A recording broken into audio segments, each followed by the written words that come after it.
All right, here we go. You want to give me the I did. You missed trigger? it. Oh, okay, I missed it. Yeah. All right. Ladies and gentlemen, welcome back. Episode 5, Cutoffs and Coffee. CT here along with James DiBiasio, and we are so excited for this one. We've joked a couple times on this podcast that we selfishly started this to have conversations with people who we look up to, people who we follow, people who we kind of preach the same word as, and this is one of the guys that we've been looking forward to having on, and somehow the planets aligned and we were able to get him on today's podcast. So a little bit about Lee Taft. You might recognize him from the T3 Speed Summit that we had 2 years ago. He's been in the game over 30 years, and his training philosophy is this, and I love this, that learning athletic movement correctly from the start is the foundation for athletic success. Without further ado, ladies and gentlemen, Lee Taft, the speed guy. Lee, thanks for being on with us. How you doing? Thanks, guys. This is awesome. I was excited when you invited me, and your facility is still one of my favorite facilities that I've been in around the world. I've been in a lot of different places doing workshops, and I still remember, and I happened to see, I don't know if it was yesterday or I was just looking at it, and every time I see that turf and the whole facility, it's a great place. So thank you for having me on.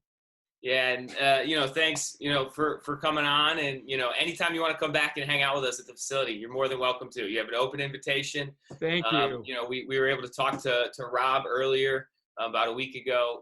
So anytime that we could get both of you guys back in the facility, I know how much we were like sponges for those presentations and how much our athletes benefited from the knowledge that you guys brought. So we're really looking forward to this podcast as well. I want to kind of kick it off and just talking a little bit farther back in your background. You were a PE teacher to start, right out of college. Kind of take me through those first couple of years, and then that transition from being a PE teacher into being a strength coach and speed coach.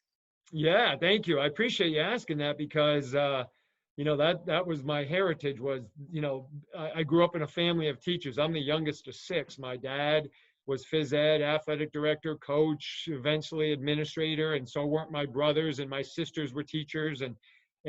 So when I started in 1989, I graduated college. I went right into phys ed, and I was also coaching 3 sports. So I was a football coach, I was a basketball coach, and I was a track coach. Plus, I was kind of the de facto strength coach for the school back then. And then after a couple years, I just decided to go full-time into my master's, and my master's was this. So this would have been 1991. I went into the United States Sports Academy in Alabama, and then that led me directly into strength and conditioning. I went from there right to Bollettieri's Tennis Academy as a strength coach, which everybody knows now as IMG. Back then, it was just the big tennis academy. And so my phys ed, my background as a phys ed teacher actually opened up opportunities for me so fast, even amongst my peers who were in strength and conditioning as well, because what our mentors and our leaders found back then is I was able to manage large groups very easily because of the phys ed background. Having 30, 40 kids in a class was nothing for me because, as you know, if you're phys ed, that's not uncommon to get. You have to understand traffic flow. You have to understand how to move and discipline and create space. So I was able to do that with these massive groups that we would get at the tennis academies. And then from that, I actually ended up getting asked to be a part of a training facility in Lexington, Kentucky, from a former strength coach at University of Kentucky, when he was at Bollettieri's, he was, Andre Agassi, Pete Sampras, Jim Courier, Capri, all those athletes were there.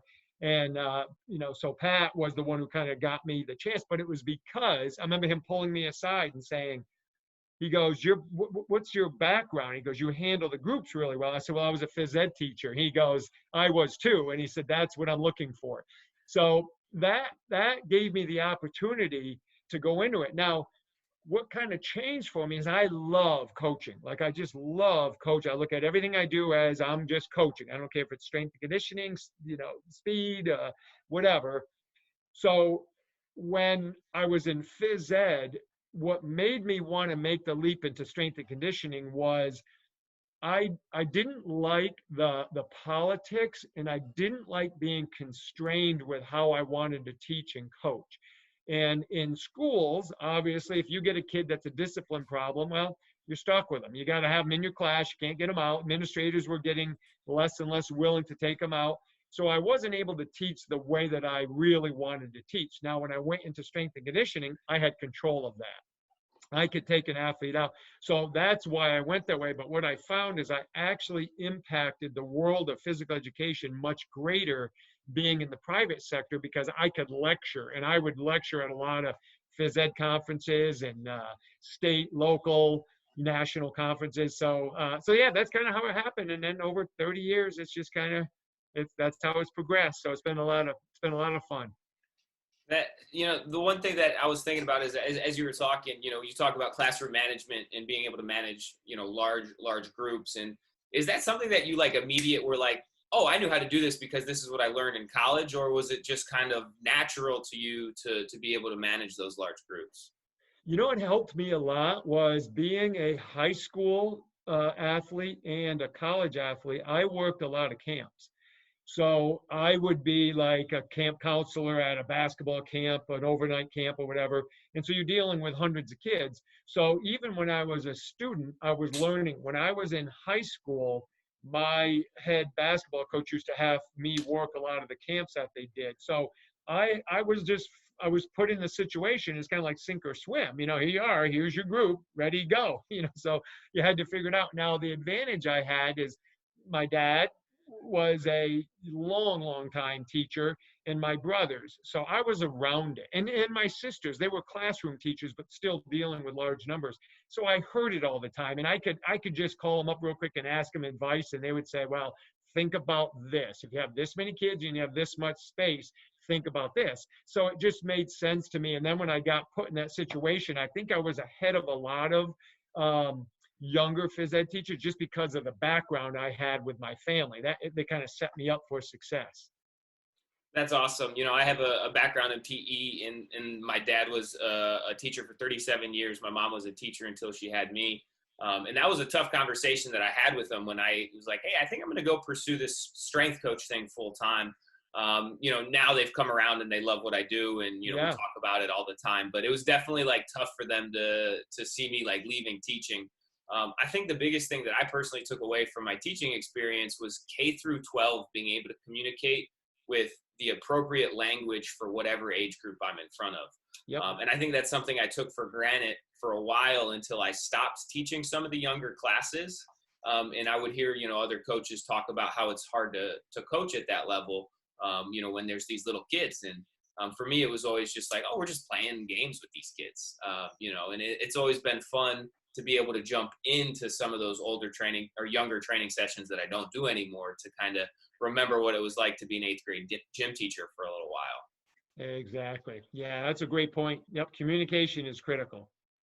You also made an awesome point. You said you were kind of in that sink or swim position, right? And I recognize that conversation that we have with a lot of interns. It's one of those things, as you see, they are not comfortable in front of big groups, right? And you said you had a background of coaching sports as well, and I'm sure that helped. That helped a lot. But yeah, it's just like anything, just like taking reps. But it's pretty nerve-wracking when you get in front of 30, 40, 50 people at a time, and then you're the one who everybody's listening to. That's right. I did want to go back real quick and touch on, you said, so you early on got the ability to go out and speak at some of these seminars, when you were teaching PE. Is that where you kind of started kind of preaching what you're preaching now, or was that completely different when you were as a teacher compared to when you made the transition? Yeah. So what happened was, and you're talking more about my philosophy and how I. Yeah. Early on, when you said you were able to get out and. Yeah, it's really kind of cool, because when I was in college, I was a college athlete, played basketball. I played tennis, but I played 4 years of college basketball. And our college coach used to get upset with us on certain footwork patterns we would do. And he would say, stop stepping backwards, or don't do a false step, or whatever. And I was always thinking, I'm like, am I? I don't remember. I don't feel like that's what I'm doing. I'm just trying to beat the next athlete or the group. Right. And so I started studying film back then. You know, it was much different, much harder back then, but we would get some actual film and I'd look at it. And I started watching how athletes were moving. So even though I didn't know why, I understood it was happening. So when I was in college and I was doing my student teaching with whether it be K-6 or junior high up through high school, I used to use a lot of that time and watch kids move. I was teaching the unit, but I was also studying movement. So I'd say, gosh, you know what? The film that I watched of these college athletes or professional athletes, my sixth graders, my fifth graders, and my 10th, they're doing the same thing. So it started to make sense to me, like the nervous system is trying to tell us something. I didn't know what it was yet, but I was smart enough not to question it because I kept seeing everybody doing it. Then as I got older and I started to understand physics and I started to understand biomechanics, I could say, okay, now I know why when I'm in the sympathetic nervous system and I'm trying to escape or attack an opponent, this is why subconscious patterning occurs. Back then, I didn't know why, but I understood it was happening, and it was happening all the time. So that was kind of an advantage for me. So even when I was asked to help at these college camps as a counselor, I started to understand movement, and coaches could see that I understood it. So they would put me in charge of the speed stuff or the quickness drills, even back then before I was a graduate. So it was fun. Yeah, it was really cool to see it happen. Do you still think that people today like teach against, and try and teach kids out of that pattern of the false step or not crossing over? I think it was about 3 months ago, I had a kid come up to me and say, hey, my coach wants me to work on not crossing over when I move laterally. And he was a linebacker, outside linebacker. And I was like, all right, man, hey, before we do anything, pull up an NFL highlight. I don't care who it is, but find a linebacker that you like. Let's watch that highlight really quick. Within 3 seconds, he pulls up a video. The guy crosses over, makes a play. And I was like, are you sure you want to not do that anymore? Is that still out there? Yeah, it is. And it's because the one thing that's very consistent in our profession is coaches learn from their coaches and it gets passed down. So in our profession, it's starting to change. But in the sport coaching profession, like a head football coach, a head tennis, basketball, they're learning from their coach and their coach from their coach. And so a lot of times they don't question it. And I've always told coaches, I said, don't question it to be disrespectful. Question it to make sure about it, that it makes sense to you. Because here's the thing that I always ask them. I say, when you're trying to get somebody to stop doing like a false step, which I call a plyo step, but it's a false step. I said, do you see that the kids do it all the time? They're like, always. They said, we'll work on it all day. Then the next day they come right back and they do it again. I said, is that telling you something? If it's that hard to change and you're asking your athletes to be as quick as they can and you're asking them to make a play, I said, does it really matter to you what their feet are doing as long as they're making the tackle or they're getting to the drop shot or they're cutting the baseline off? What do you care?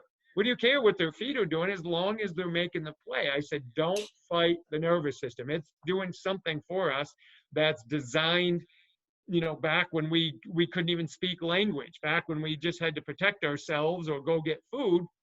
I said, you're trying to change that.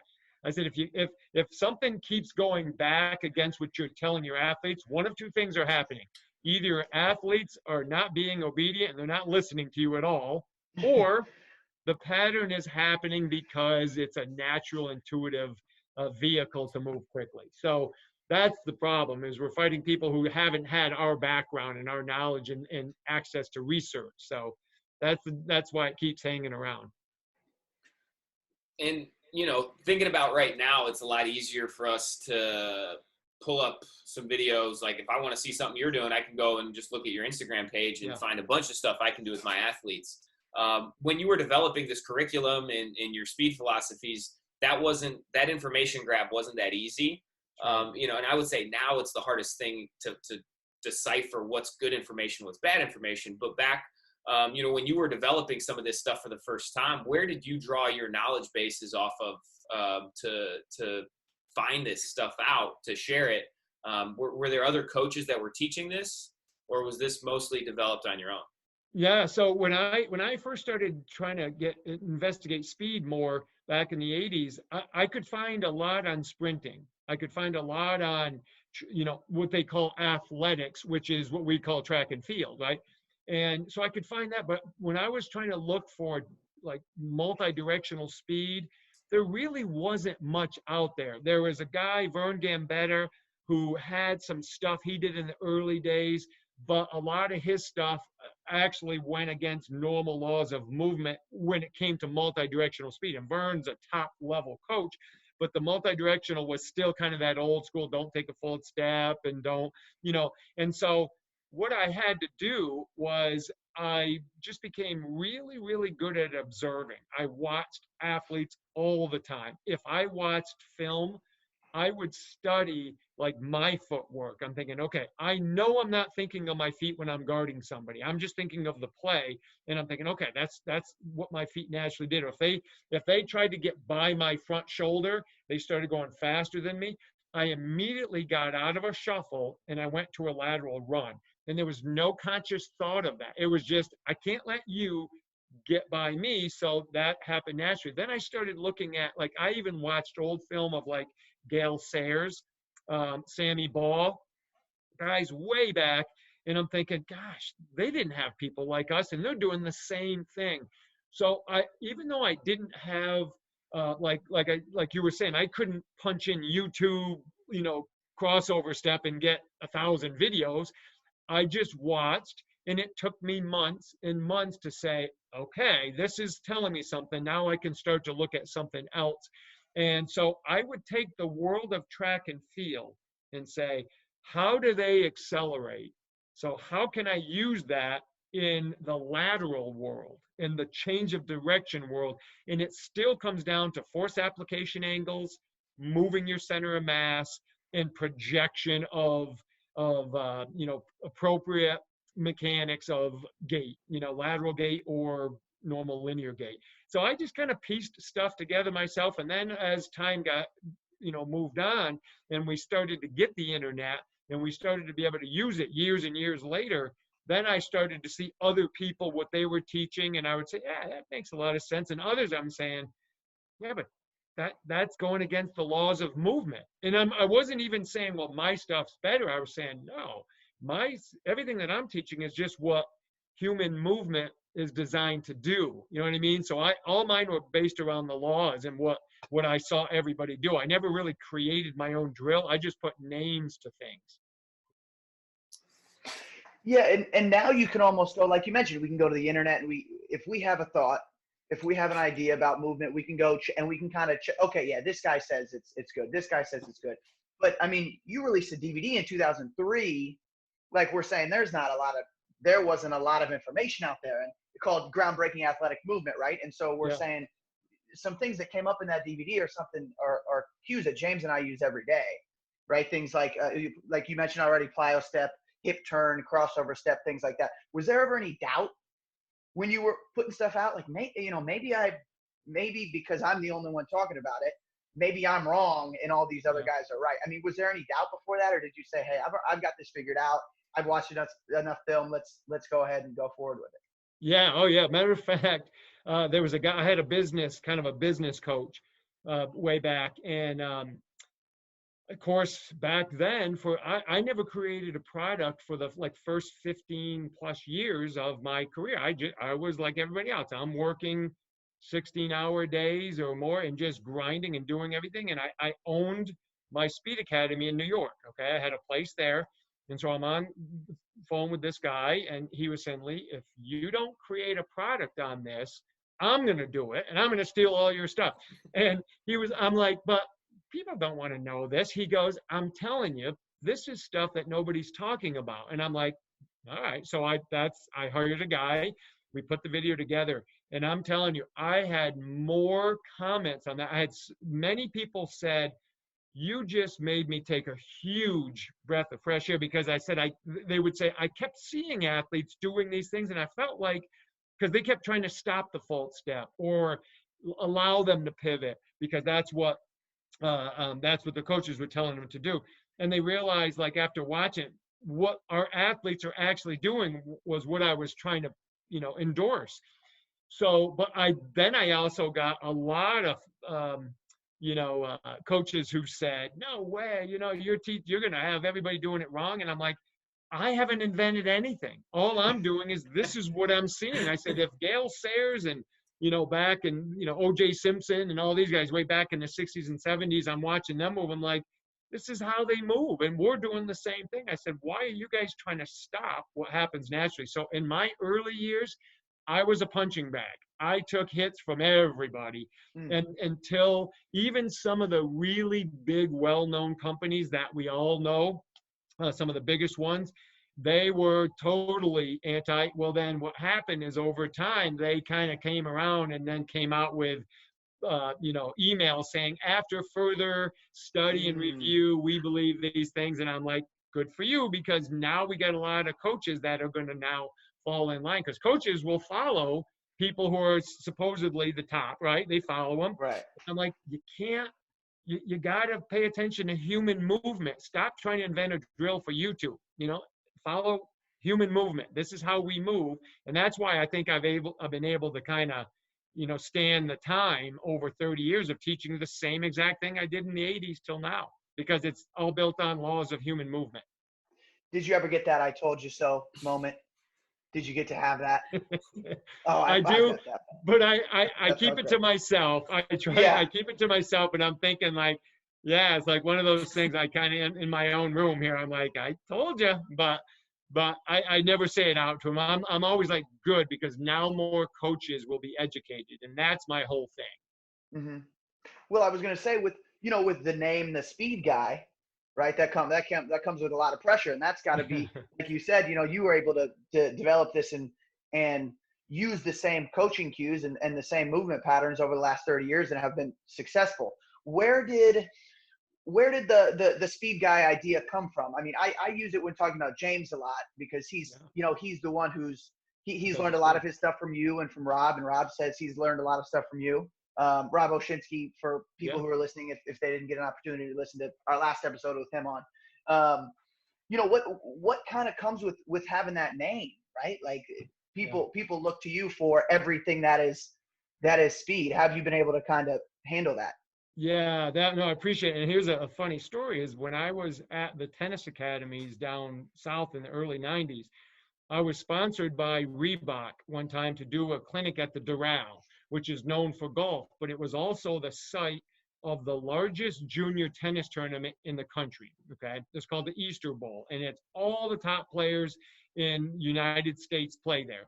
And I was asked to do a speed clinic then, and I think it was in '92 or something like that. So I go down and I do my clinic, and I always had a stack of cones, and I always carried them with me. So no matter where I went, I had them, and when I did my little clinics, I had my cones. So my wife and I were sitting having lunch outside one time, and it was kind of near a pool, and a bunch of parents were walking by who saw some of my clinics. And one guy goes, hey, look, there's the Cone Man. And so my name almost became the Cone Man. And I'm thinking, boy, am I glad that got changed really quick. So we got to be careful what we have on us all the time. Exactly. Right? Luckily, it was back then when there wasn't any social media, and that couldn't, nobody took a film of it. But so what happened was someone one time either wrote an article or whatever, and they put the Speed Guy, Lee Taft, the Speed Guy, and it just stuck. And so the one thing that I was smart enough is I understand enough about business and niches.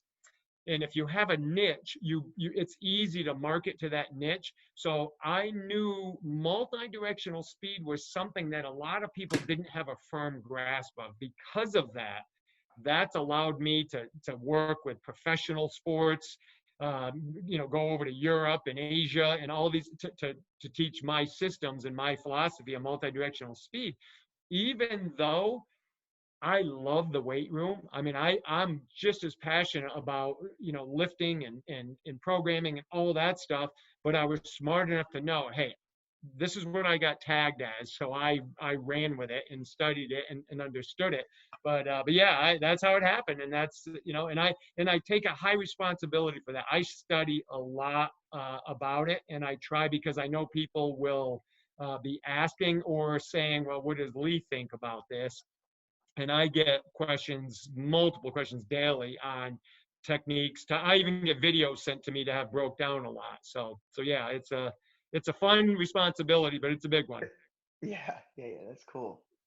So we kind of already touched a little bit on this, but I always like to bring up, was there an aha moment, or was there like a singular moment that you can point to in your career that was kind of either like an eye-opening moment or a paradigm shift that you had as a young strength and conditioning coach to what performance training was?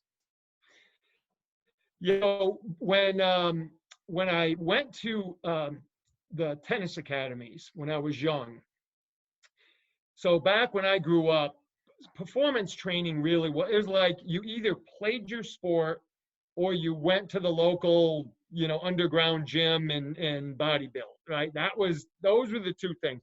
There were these kind of off in the far distant groups of power lifters and Olympic lifters, but they weren't out in the mainstream like they are now. So when I went to the tennis academy, I always lifted. I was always a strong athlete, and I was quick, and I moved, and I did this. But then I started to understand, especially when this guy who was kind of my mentor back then, his name was Pat Etcheberry. He was the one who was in charge of all the big tennis players. He had said to me, he goes, there is a need for this, and there's a need for this for young kids, for high school kids, for collegiate, for professionals. And he said, and he put it in a way to make me understand the business aspect of, to say, there's going to be a bigger need for it. They're going to start to see this. And he was really thinking ahead of his time back then, because that's what kind of got me going. So when I opened up my first facility in 1994, it was probably one of the first places in the country. I know there were some other places that did it, but we were really specializing in training athletes. And so back then, that was when I really finally said, it isn't just about playing your sport and then weightlifting over here. It's all together. It's using these abilities, these biomotor abilities, and adapting, the sport itself to the training and taking general development. And that's when I started to learn how to build a foundation of movement and stuff like that. So that was really when it happened for me. And I'll tell you, James and CT, I think the biggest thing I knew I kind of had was, because I had a background in teaching, I knew I could take a model of a business and work with large groups, because from day one, my model of training was 10 to 12 athletes. I never went one-on-one. That was after the fact. If people said, no, I only want this, I went in that model because that's where my comfort was. I was way more comfortable in front of groups than I was at one-on-one. And so that's kind of how my switch kind of flipped onto, there's something here. Yeah, and I definitely think that,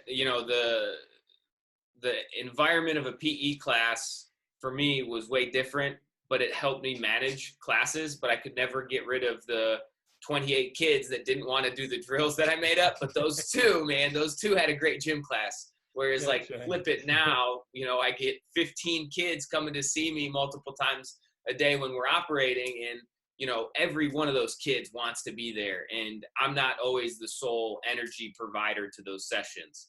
And that's been such a good time to be able to make that switch. But I do miss, honestly, winning and losing. And you coached too. Is that something that you miss as well? Like it's fun taking a team to a game and winning or losing, but Oh, without a doubt. My last year coaching would have been 3 years ago, I think. I was the head varsity basketball coach for girls. I coached my daughters. And I'm going to tell you right now, if financially I could do it, I would be full-time coaching right now. I'd be a basketball coach somewhere, possibly another sport, but basketball is the one that I probably enjoy the most, just because I'm so familiar with it. But yeah, if I could do it, and I've actually applied multiple times for college jobs, and I just, I've never, just because my name wasn't in the college circuit of coaching, I've never been able to get the opportunity, but I would love that opportunity before, I get too old and just don't have that energy, because I still have a lot of energy to be able to provide a college program, because I can do my strength and conditioning with them. I can train them as well as, develop the program. And I'll tell you, I would love that. But, if it doesn't happen, that's fine. I coached for a lot of years. Yeah, I definitely eventually want to get back into coaching baseball, or maybe football again, but I felt more knowledgeable to help baseball athletes. Sure. And it's definitely something I'd love to be able to do maybe 10, 15, 20 years down the road again. Yeah. Even if it's just like a 12-year-old summer team. Yep. Yeah, that's right. While we're kind of on the topic of coaching here, and there are so many things that I've written down that we want to get to.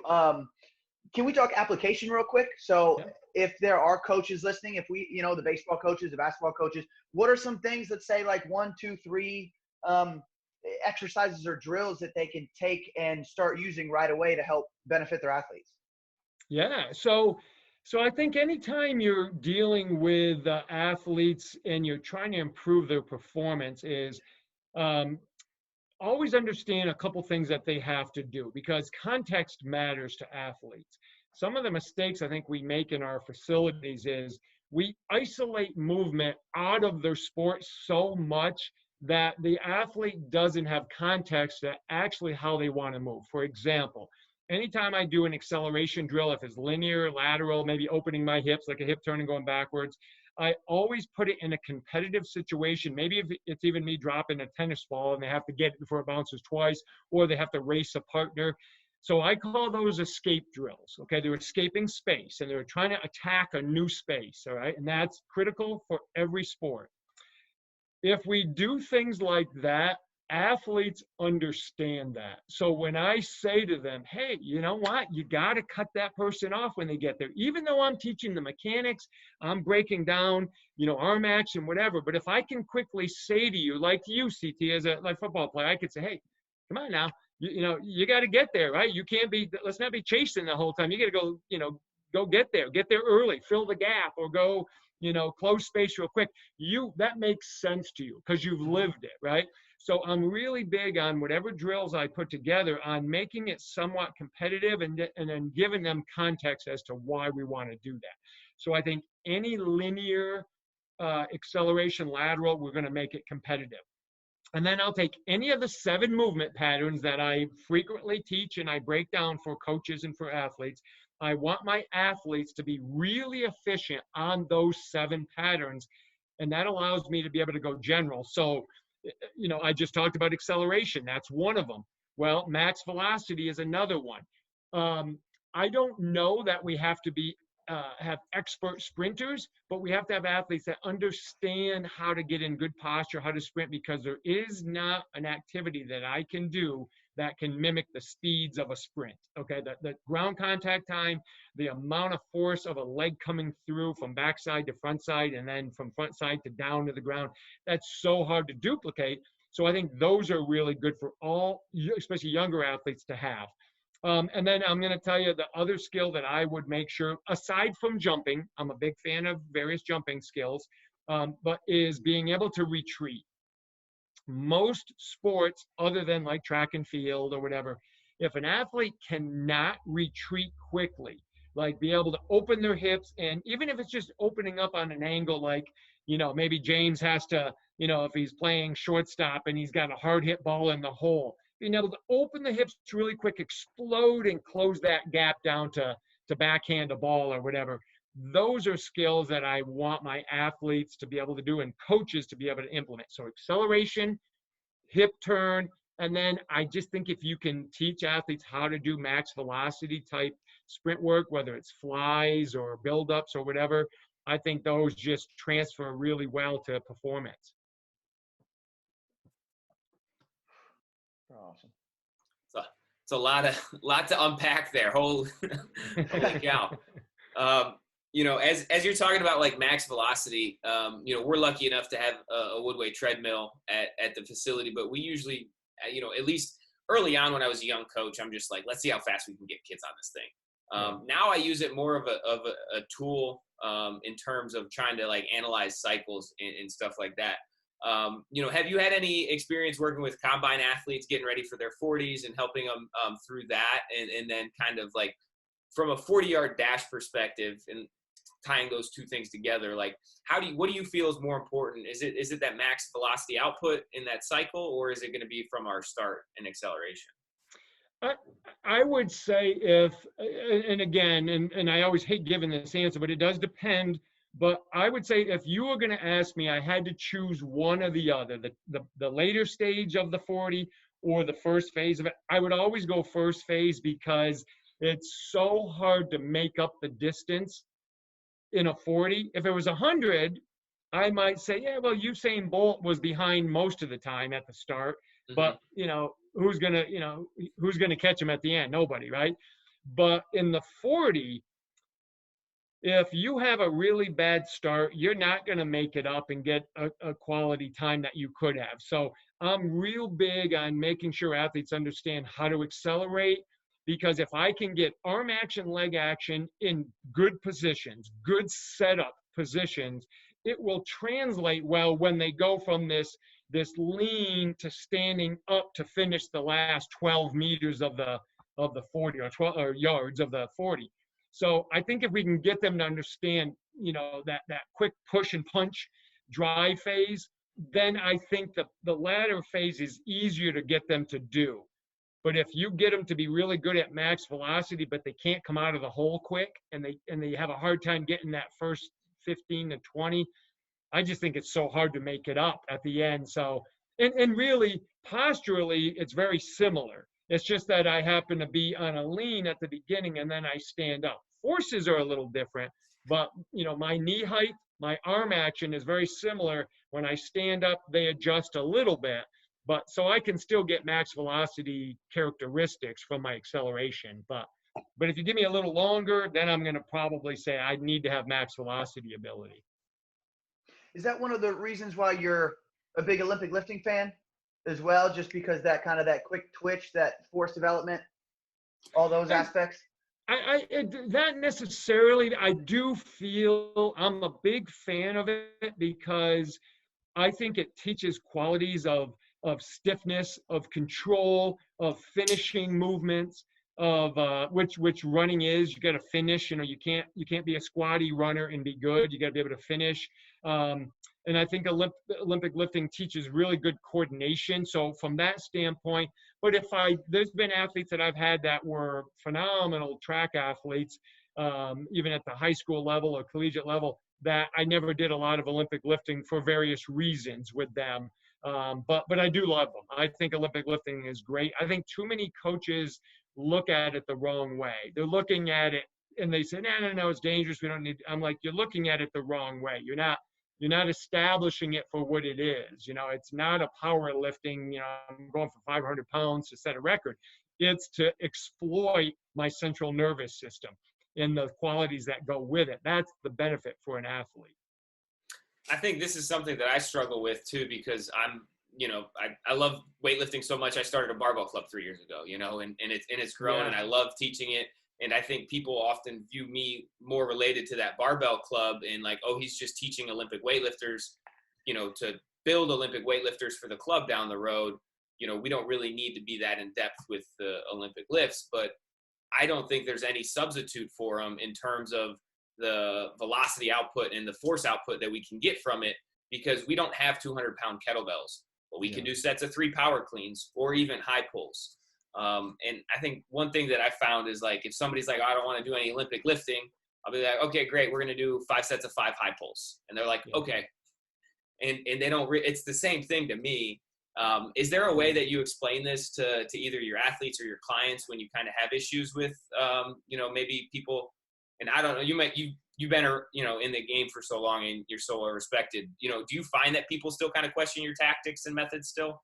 Oh, sure, because you're going to get a lot of people. You guys will know this too. Sometimes you're very inexperienced and unknown in your own community, but around the country, that's when everybody's like, man, I wish I could train with you. But like people right up the street from you, they're like, Yeah. who are you? You know, they're like, so I'll get parents coming to me and asking like, yeah, our friends told us about you, and what do you do and how do you, teach? So it's always just being very respectful and saying, yeah, I've got quite a bit of experience, especially with young athletes.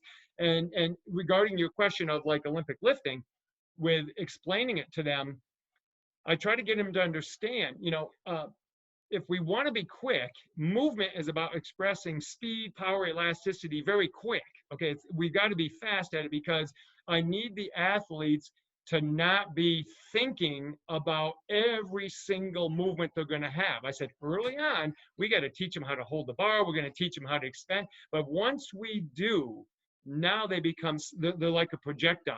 They can express force so quick, and they can move their center of mass from condensed to extended really quick. And I said, that's them taking a first step and blowing by someone, or changing direction and reintroducing that force or reaccelerating in another direction. I said, we can do this in a very safe, comfortable way. And my advantage is all my kids have done it. My own children, my daughters, oldest daughter's 22, who's a very good lifter. Bailey, who's a college basketball player now, who's 20, excellent lifter, can do all of them. My son, Brennan, who's 12, is like mastering all the lifts now. I mean, he's even doing like split snatches and all the different things. So he's actually, we lifted probably a half hour before this call, Nice. And he did hang snatch from, very quick, very explosive, all the way down in his squat, and he likes it. And he enjoys it, and he sees himself getting stronger, so he's bought in. So I can say that to parents. I'm like, hey, my 12-year-old does it all the time. That's what's helping them be able to move better. Yeah, and I think that there's people don't understand that, like, sure, it's not easy to learn, but it's very learnable. Like it's we just need a little bit of consistency, and if you're coming to training 3 days a week anyway, it's not going to take too long to learn enough to get what we need to get out of it. That's right. And it can be thrown right in the warm-up. Once they start understanding bar position and how to hold it, well, right after you've done all your dynamic stuff, hey, let's do a complex. Let's do an RDL to a high pull to a drop snatch with a training bar. So now they're learning the pattern. They're getting it every day. So even when I do my multi-directional speed with my son, every day we're doing a complex. That's part of it. We do all the other stuff, but he does a complex, and so he's getting really good at grooving patterns. His hips are starting to slide really well. He's understanding, how to press and get tight, and how to drop under a bar. We can do it every day in the warm-up with very little load. So there's such a neural drive to it.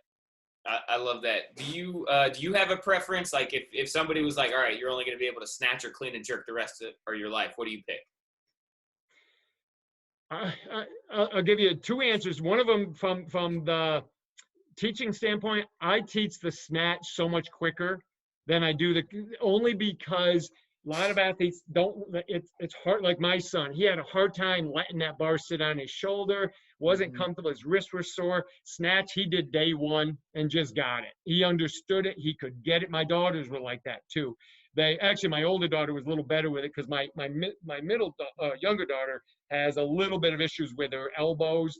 They don't get extended easily. But my son got it really easy from quick pull, drop under, lock out. But having said that, if I were actually going to train it for a long time, I would go with the clean or clean and jerk, just because of safety of weight. I could eventually get the weight up there, and they could lock that out a little easier. Is your son able to tell yet at 12 years old that he's progressing in ways that kids his age are not? As far as when it comes to working out in the barbell stuff, we see a lot of our younger athletes who come and excel early on, 2-3 years down the line are set up for great success athletically.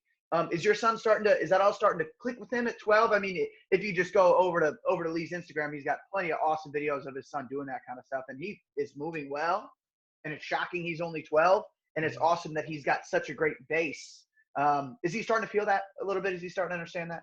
Yeah, he does, because when I would have other kids come, like 10, 11, 12-year-olds come, and he would train with them, and he would do things so much easier, and he would actually help. He could help me a little bit with them, and I'd actually have him talk to the kids a little bit about doing something, or I'd have him help teach something, even if it's agility. He's just been exposed to it for so long. I think he realizes that. He realizes that he has an advantage because he's exposed to it all the time. So yeah, he's starting to, and like this morning, I had him do a push-up with one leg off the ground. And so it's, a three position, and he was able to do it pretty well. And he kind of had a big smile on his face, and he knows he's getting stronger. So I think it's such a confidence builder. And that's the other thing with Olympic lifting, because it's such a skill and it's not easy to do.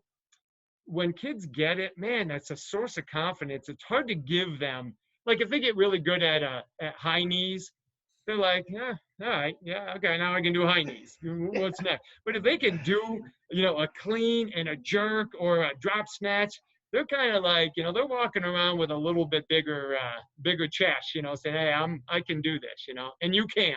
And I think the feedback's there too, from how the lift feels, how much weight they're using. There's a ton of different ways that as a coach, we can help them judge whether that was a successful training session or not. In those conversations, I think we can find a lot of little wins that keep kids involved. Like, hey man, I know we used the same weight this week, but look at how much sharper that lift was than last week. Did you feel how fast that was? And they'll be able to say, yes, I felt that. That's right. And I think those are, those are like the little wins are why I love Olympic lifting so much. Yes. Yes. And those head turns that the younger athletes get when they're in a gym with other athletes, right? That the 12-year-old just hit a clean PR that was heavier than the 16-year-old who's on two platforms. Oh, I mean, if that doesn't get you puffing your chest up and cutting your sleeves off the shirt, I don't know. I don't exactly. Really know I would love to transition, James. I didn't know how much more, if you had any other questions about youth athletes, but I would love to talk about the adult stuff a little more. Unless you wanted James to wrap up some of the stuff with the youth. No, I think now's a perfect time. We can kind of transition to that. Okay, yeah. So I think if you hear about a guy like Lee and you see kind of his resume, you would assume to go check out his social media, and it would be all of that, all of those techniques and cues directed towards young athletes. And there is that, but there is a ton of, and I love this. I absolutely love this stuff. And I'll preface it with this story. There's a ton of stuff for adults, and you ask and say, hey, let's stay athletic, adults, right? Let's become athletic. Let's stay athletic. I'm at a point now, 33 years old, 10-year professional football career behind me. When I'm back in groups of friends who haven't been training, haven't been playing football, I see a lot of them are struggling to do athletic things like jump and land and bend and squat and hinge and press and pull. There are countless videos on your social media directed towards adults and helping adults move better, be healthier, be stronger, and stay athletic. Where did all this come from? Where did the ideas for these kind of adult videos come from? Yeah. So even way back 20 plus years ago when I had my speed academies, I started to get a lot of adults say to me, they're like, Lee, why don't you do that with us? Like, why don't you, why can't we do some of this stuff? So back then I started doing what they called boot camps, right? So I was doing my adult training, and I had some really, really good adult athletes in their 50s and 60s who were still competitive tennis players and skiers and some of them played volleyball. Now we're getting a lot of, like, pickleball is getting huge. And so we're getting a lot of different athletes that want to, maintain their movement. Plus, I'm in my mid 50s, and my wife is in her early 50s. And so she works out with my son, and she does everything. She does all the Olympic lifts. She does all the throws, all the agility, all the jumps, everything that we have going on. And it's gotten to the point where I look at it as, I want people to feel like, why do you feel like you have to slow down and not be able to perform good explosive movements and range of motion? I'm not saying you have to do things that an elite 29-year-old athlete can do. You just have to be able to stay athletic. stay moving. Don't lose your range of motion. Don't lose your power, because you're going to need it one of these days when you have to step up quickly to protect yourself or to save yourself. So that's really the impetus behind it, is I want to stay athletic, and I want people that follow me to understand athleticism has no bias. It doesn't mean it's just for your kids or your grandkids or for the college kids. It's for everybody. So that's really where it came from. Yeah, that's so cool. I know my mom, avid tennis player, mid-60s, and she has some issues with her ankles and her knees, and she goes to her PTs and they have her do drop squats, single leg drop squats, skater jumps. And I started to think, it was, a year or two ago, I thought, well, every day in a warm-up, I'll have kids do lateral hops. I thought, why don't, when we're with our adult clients, why don't we do things like that? Why don't we do, med ball jumps and rotational throws and things like that? And it's just so awesome to see you doing things like that and just breaking it down and explaining why we need this, because ultimately we want to be, as we continue to grow older, we want to be able to stand upright, and we want to be able to run and jog and exercise. And these are all things that we need to keep doing to just be able to do fundamental things that we should be able to do as human beings. That's right. Well, and I'll tell you just a quick story. When we moved from a place called Newcastle, Indiana, which you're probably familiar with, right? Mm-hmm. It's quite a bit west or east. And I wanted to get closer to the airport, really, because I was traveling so much. And from Newcastle to the airport was so we moved down to the Center Grove area. But when I first moved here, I wanted to network. I wanted to become, have my training more known. So right when we moved here, there was a new fitness facility opening up, and it was a 24-hour fitness facility. So I went in and said, hey, if you're looking for any help, I'm a trainer and I can help you. So they saw my resume and they're like, yeah, can you start, and I'm like, yeah, you hadn't even opened. Can you start yesterday? Yeah. Well, yeah. So I went in. Well, what happened, there was a lot of younger trainers, and in this population, we had a lot of older, like 70, 75, 80-year-olds that came in that had hip replacements, knee replacements, and no one wanted to touch them except for me. I understood that. I knew how to work with that population. So this was probably, 6 years ago, 7 years ago, I was working, 11 sessions a day. And I would say 75% of them was that population. So I remember thinking back then, and that was, I was just approaching 50 at the time, thinking, man, these people need to keep their lives. And a lot of them like to golf still, and they like to, go out on their boat and fish and do stuff like that. I'm like, you got to be athletic to, if you have to pull, you're fishing, and some of them did deep sea fishing. I'm like, you can't just be a passive bystander. You have to be able to be strong. So we did a lot of stuff. I used to make them march. They all learned how to A-march, and some of them skip and be able to do various types of shifting squats to get in and out of their car. And so yeah, that was a real big eye opener for me. I'm like, these people are accepting that they're just going to get old and they can't keep doing stuff. I'm like, no, it's, time will tell anyway. But I said, let's not just give in. Let's keep moving. So I had a lot of success with that population. What was the biggest hurdle you saw? Because I know a lot of times, I don't need to do this. Oh, this isn't for me. Why should I weight my squats? What was the biggest or a couple of the hurdles that you were dealing with then? Yeah, some of them, it was just uncomfortable for them, right? It was a little bit more intense. They didn't want to do it. So one of the strategies I did is I brought bands with me. So like we would do rows with a band. So even though the band was hard, it wasn't a machine or it wasn't a barbell. So to them, they were doing something that was safer and something that was not as difficult, because I had a 40-inch looped band. I'd put it around the squat rack, and they would hold onto the loop, and they'd do rows, and then I'd make them squat in between, and they're like, I kind of like this. But it would have been the same thing if I had them do a lat pull down or a squat with and some of them, because they've had shoulder replacements, the range of motion was different. So I had to be creative with them.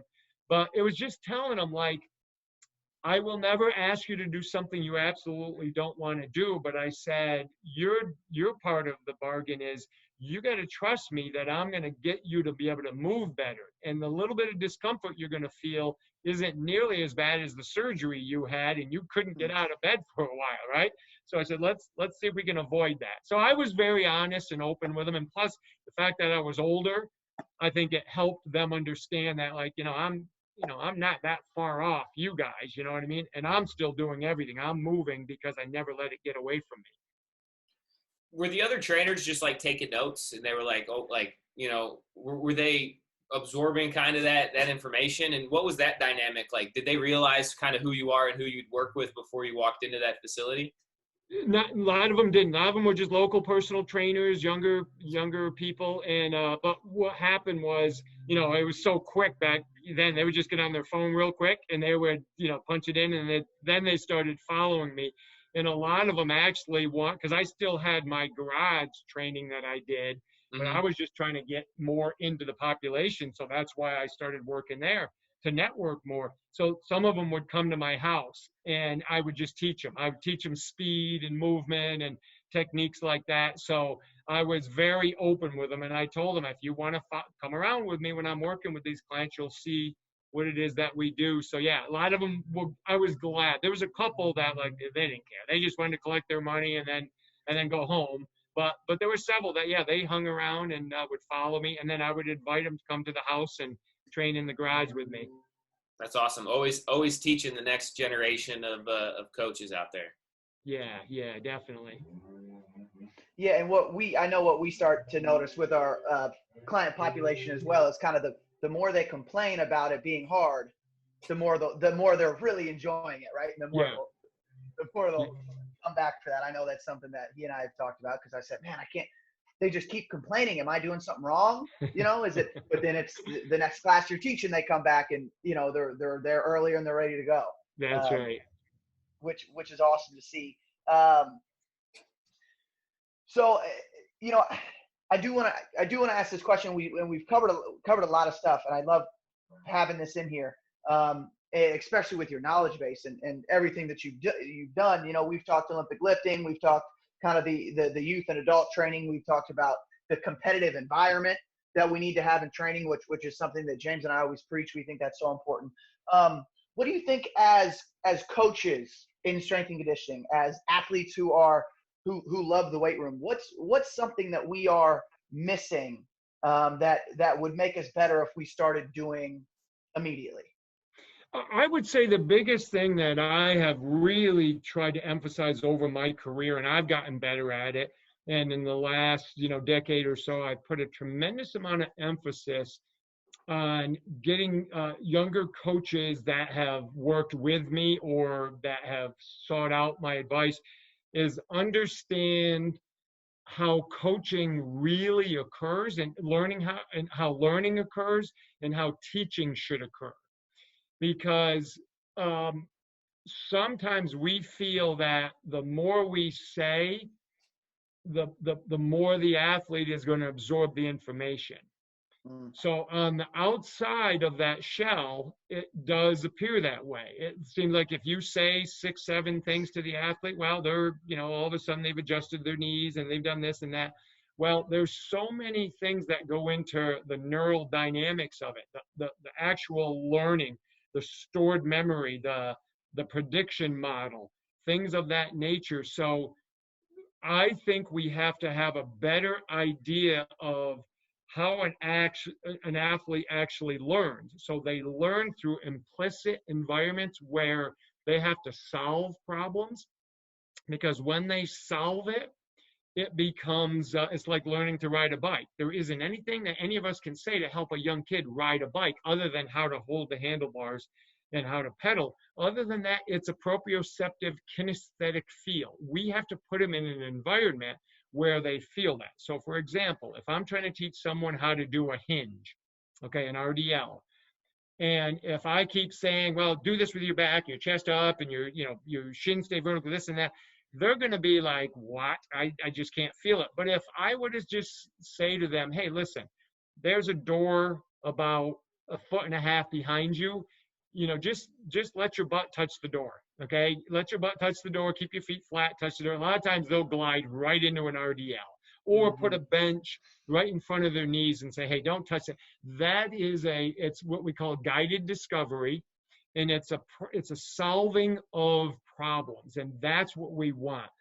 We have to understand failure is so important in the learning process. If they don't fail, synaptogenesis, which is where memories are stored, okay? So if they're not having to solve problems, we don't have all this firing going on between the dendrites and the neurons, and that's where learning exists.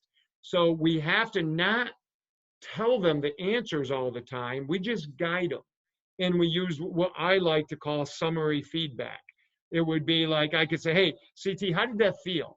When you did that front squat, how did that feel? And you say, I don't know, I felt like I was leaning forward. I'm like, yeah, I saw that too. I'm glad. What would you do to fix that? Well, maybe my elbow's hot. Yep, there you go. Let's try that.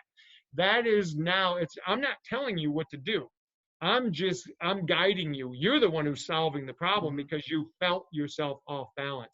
That's where I think our profession is going to get better. All the X's and O's, this exercise over that exercise, the physiology, that stuff is important. But if we don't know how to teach and allow learning to occur, we're still going to be behind the 8 ball. I love that. And I think that's something that, for a young coach without a background in education is hard to grasp. Yeah. And I see it in our young interns and some of our young coaches, in their mind, they're like, I have all the answers right here. Why don't they just listen to me?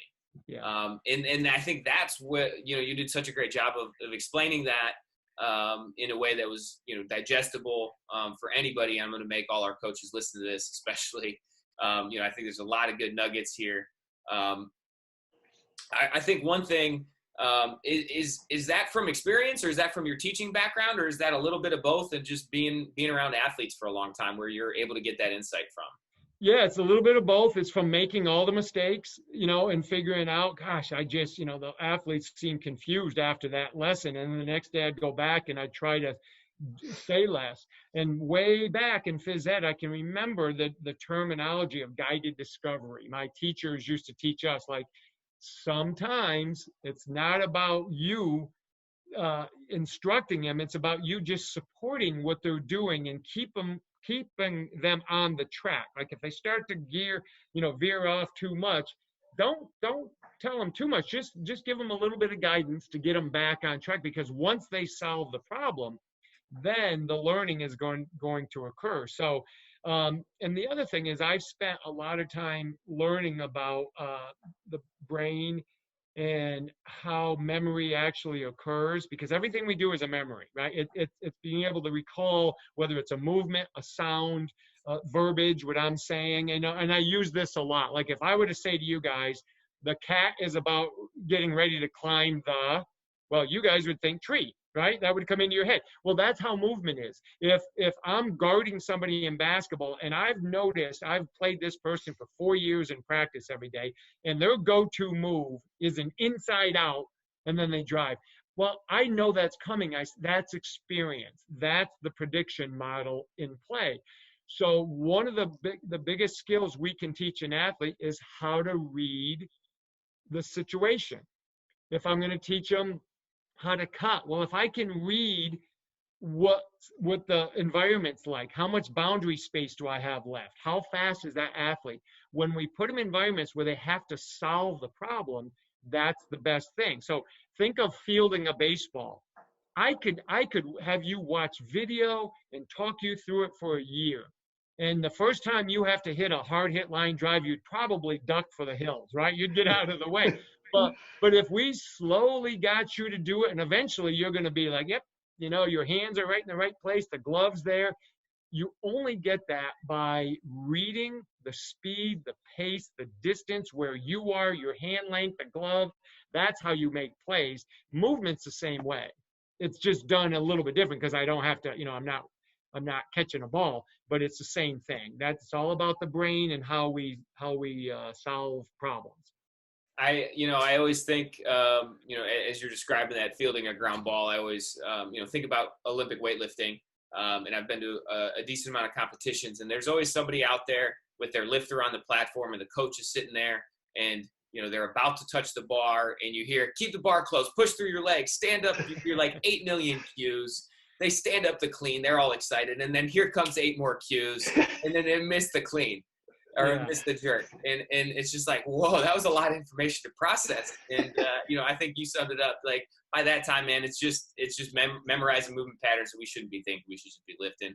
We should just be playing sports. It goes back to your original, movement concepts. Let's just do what's natural and do it athletically.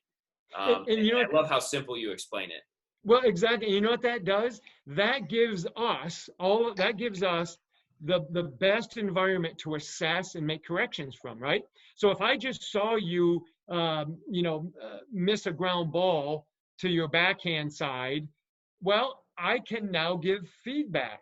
Because I saw maybe you were lazy with your first couple steps. Now you were overreaching versus getting your body in front of the ball. Mm-hmm. Or maybe you were doing a clean and you got way on the ball of your feet. So now when you did your clean, everything pulled you forward. Well, now that's a perfect environment for me to be able to make a corrective environment for the athlete. I can say, hey, don't forget, keep those feet flat through the pull until you finish it.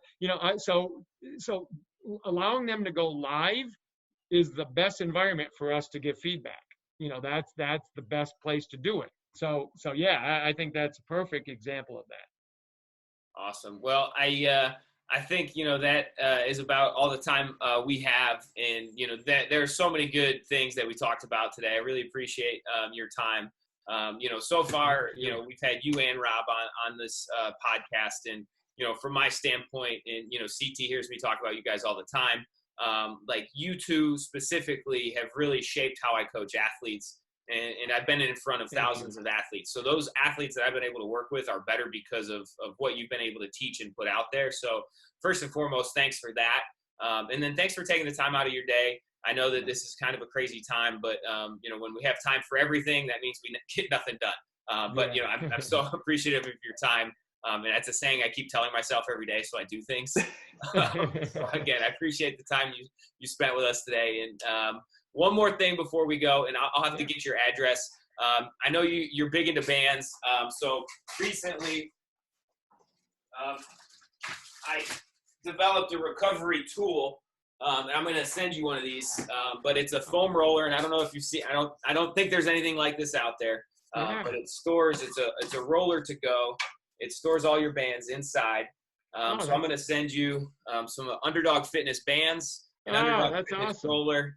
Don't tell Rob because I didn't tell him I was going to. Maybe I'll surprise him. But so I want to send you one of these as a thanks to being on here. I know you use bands a lot, and I think you're really going to like this roller. That's awesome. It stores everything in one spot, and I think we're frozen a little bit. Thank you so much. And that is so smart, because when I used to coach basketball with my team, literally before games, every practice, but before games, we went on the floor with a foam roller that size, and they had a mini band and they had a 40-inch looped quarter-inch band. And that was what we did our warm-ups with. And so we had to carry all those things. If I had something like that, we're take them on us. If we didn't put them away, that's an ingenious idea. Yeah, it's just like your container. It's like a lunch pail. You got everything right there. So that's awesome. Everything you need. And thank you. Yeah, thank you so much for inviting me to be on. This was an honor to talk to you two and share some ideas. And I love what you guys are doing there. And just keep it up. So it was a lot of fun. Awesome. Thank you.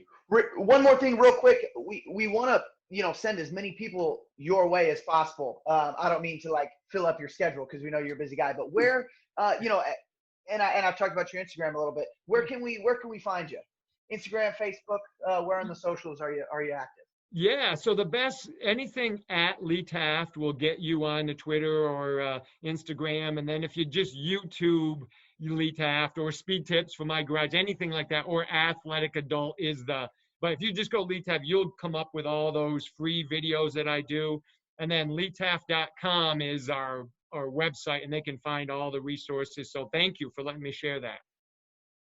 Yeah, absolutely. Well, episode 5, cutoffs, and coffee in the books. We would usually take the last 30 seconds to talk about our favorite coffee. But Lee, not being a coffee drinker, we won't do that. Give us real quick just a little background on your coffee drinking experience. So it was funny. I never drank it, obviously, growing up when I was younger, but I was in college doing my master's, and a group of us drove from Daphne, Alabama, just east of Mobile. We drove to the French Quarters, and it was Halloween. So you talk about a crazy place to go during Halloween. So we're on the way driving home because that morning we had to get to like an 8 o'clock convocation at the college. And so there was like 5 guys I was with, and they pulled over at a diner. They all wanted coffee, and like, you want us? And I don't drink it. So my friend said, "Well, here, just try it." And I took a sip, and that was the worst thing I ever tasted. And that was it. I never tried it again. And that would have been in like 91 or 1990, something like that. And I've never had it since. So. That is impressive. That is so funny. In a world of people running off of coffee, running their lives off of coffee, Lee Taft doesn't even mess with it. Doesn't even. No. I like the smell of it though, so that part I like. Well, yeah, maybe that'll inspire James and I to kind of cut back to 3 or 4 cups a day. Next week. We'll see. Yeah. Well, thanks again, Lee Taft. Episode 5. Awesome having you. Thanks for everything. We will be in touch. Follow him, like you said, on social medias. Reach out to him. Reach out to us if you need anything. Continue to stay healthy, everybody. Be positive. Practice some gratitude, and we will see you guys next time. Now what I am